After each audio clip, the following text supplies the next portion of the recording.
Salut et bienvenue dans My Favorite Dish. Aujourd'hui, nous allons faire de la challah.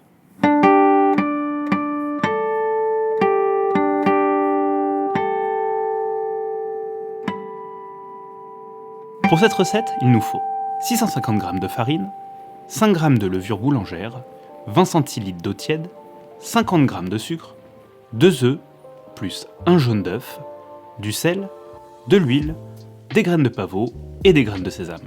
Bien sûr, vous pouvez retrouver l'ensemble des ingrédients en description. Tout d'abord, nous allons dissoudre la levure boulangère dans l'eau tiède. On y ajoute une pincée de sel et on laisse la levure s'activer pendant une dizaine de minutes. Après 10 minutes, on va mélanger l'ensemble des ingrédients. Donc, on casse 2 œufs, on y ajoute le sucre, le sel, la levure activée et un filet d'huile. Puis, on mélange bien. Une fois que notre mélange est prêt, on va pouvoir tamiser la farine et commencer à pétrir. On fait un puits au milieu de notre farine et on y verse notre appareil. Délicatement, on commence à mélanger et on va pouvoir commencer à pétrir. Quand la boule devient vraiment épaisse, on peut la déposer sur le plan de travail et la pétrir avec plus d'énergie.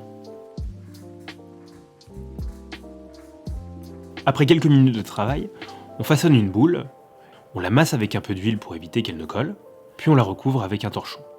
Là, on va la laisser reposer pendant à peu près 1 heure. Il faut qu'elle double de volume. 1 heure plus tard, la pâte a bien gonflé. On la dégaze du bout des doigts et on l'étale sur le plan de travail.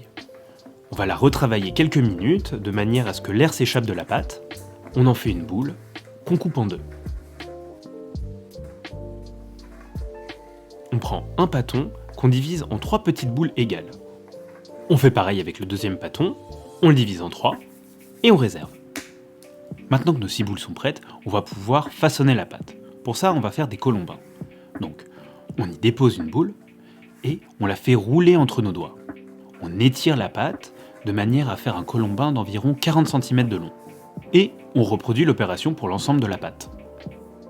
Maintenant que nos 6 colombins sont prêts, on va pouvoir former la challah.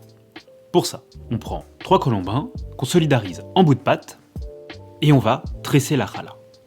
On prend un brin d'un côté, qu'on fait passer par-dessus le brin du milieu, puis on prend le brin de l'autre côté, qu'on refait passer par-dessus celui du milieu, et on répète l'opération au fur et à mesure pour arriver au bout de la pâte.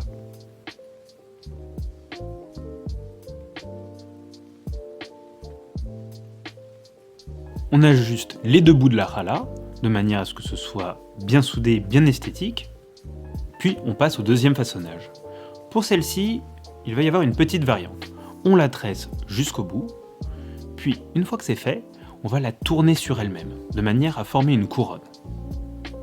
Donc, délicatement, on l'enroule, on appuie bien de manière à ce que chaque bout se solidarise entre eux, et voilà. Maintenant que nos 2 challahs sont bien formés, on va les laisser reposer. On les place sur une plaque de cuisson, on les badigeonne d'huile, et on les recouvre d'un torchon. On va les laisser gonfler pendant 1 heure. 1 heure plus tard, nos challahs ont bien gonflé. Elles sont toutes dodues. On préchauffe notre four à 180 degrés Celsius, et pendant qu'il monte en température, on va badigeonner nos pains avec du jaune d'œuf. On met du jaune partout sur notre pain, et on va pouvoir y déposer des graines. Pour l'une, il y aura des graines de sésame blanc et de sésame noir. Pour l'autre, il y aura des graines de pavot. Nos 2 challahs sont prêtes à être enfournées. On va les laisser entre 30 et 40 minutes. 40 minutes plus tard, nos challahs sont prêtes. Elles sont bien dorées et bien briochées. On peut les manger nature, bien sûr, ou salées et sucrées. À vous de voir. Bon appétit!